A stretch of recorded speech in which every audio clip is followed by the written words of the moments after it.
ડભોઈમાં એપીએમસીની ચૂંટણીને લઈ અને રાજનીતિ તેજ થઈ છે। ડભોઈમાં યોજાનારી ચૂંટણી પહેલા હવે રાજનીતિ તેજ થઈ છે।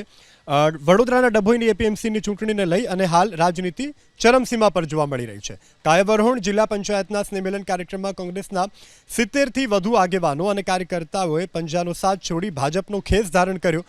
કોંગ્રેસના જૂના કાર્યકર્તા પિયુષ પટેલ સહિત 2 થી 3 સહકારી મંડળીના આગેવાનો કોંગ્રેસ છોડી અને ભાજપમાં જોડાયા છે। ડભોઈના ધારાસભ્ય શૈલેષ મહેતાએ ભાજપનો ખેસ પહેરાવી તમામને પક્ષમાં આવકાર્યા।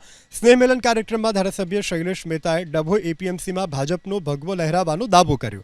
ડભોઈ એપીએમસીમાં મતદાન પહેલા જ ભાજપના 6 સભ્યો બિનહરીફ થયા છે, ત્યારે હવે ખેડૂત વિભાગમાંથી 10 બેઠક પર ચૂંટણી જોવાની છે।